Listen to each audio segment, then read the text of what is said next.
Today we are going to learn how to make the baby petal beanie. It is absolutely gorgeous, and this hat can also be adjusted to fit an adult. I got this idea from Teresa on YouTube. She was making a square using the crocodile stitch, and I will put a link in below so that you can learn how to make a flat piece so you can turn it into a scarf. I think this would look absolutely awesome as a scarf. So yeah, I hope you enjoy this video, and don't forget to rate and subscribe. For this project you are going to need some wool.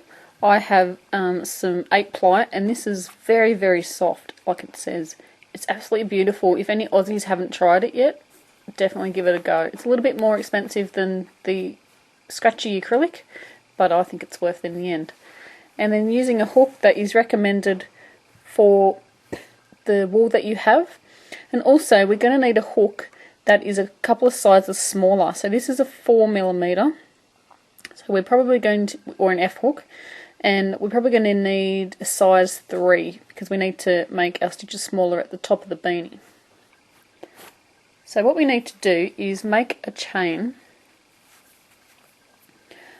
about the same size as what would go around our head, because we're actually working from the bottom up on this beanie instead of working from the top down. We're going from the bottom up.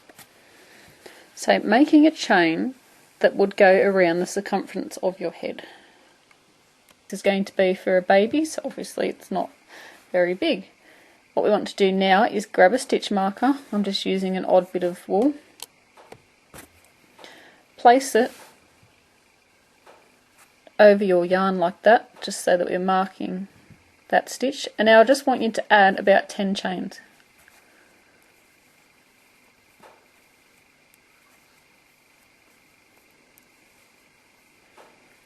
Now this is because it may not end, the pattern may not end where we want it to.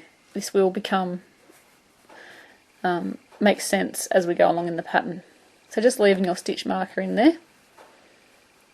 Now we want to start with our pattern. So what we want to do is place our thumb or our finger on the last chain that we've just made, not the one on our hook, the one before. What we want to do is chain up 4. This counts as our first double crochet and a chain 1.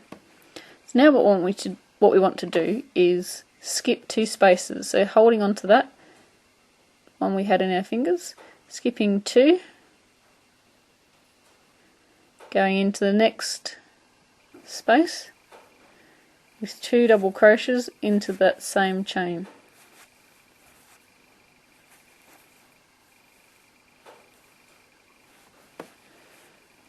There we go, we've just started the first part of our row.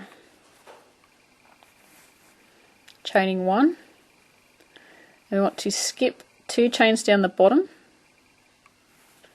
and doing a double crochet into the next one. Chaining 1, skipping 2 spaces, the 2 chains, sorry, and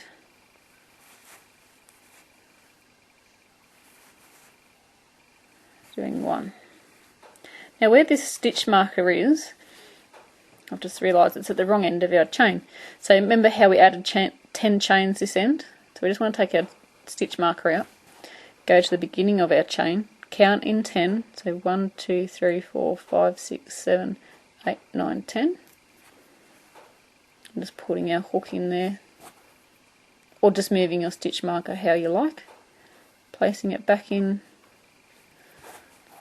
That's better. So now it's up the right end of our chain. So going back to here, sorry about that guys. It's not going to work if it's up this end. So we have a double there, single stitch. So I need to put 2 in this one. So 2 into that same space. This is my third go at doing this pattern. and every time I seem to have done something wrong, so fingers crossed. So there we go, skipping 2 chains into the next one. We're going to want to put just 1 double crochet and chaining 1, skipping 2 chains into the next chain. Need to put in 2,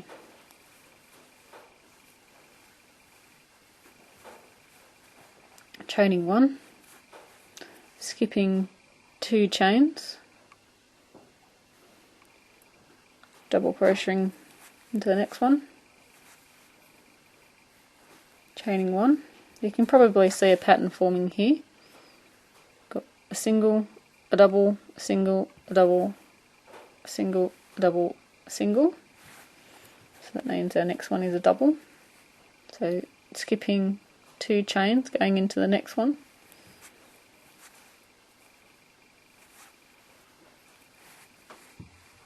So that needs to be a double. So putting in another one. Chaining 1. And we just want to repeat this all the way across.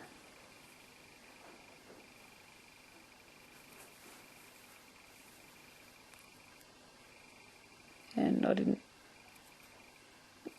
do my, yes I did, sorry. So anything about making up your own patterns, you have to, if you're lucky you do it once and it works, but sometimes you just keep starting again. It's alright, when you finally get it, you're just like, oh my god, I made that pattern.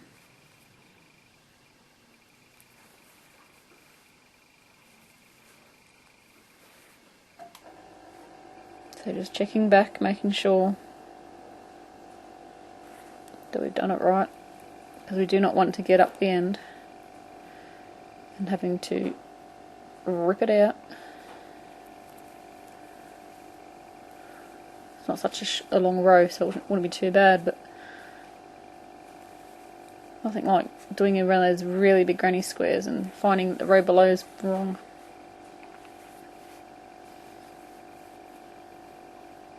So you get the drift by now, so just continue on until you get to your stitch marker, and then I'll explain what that's for.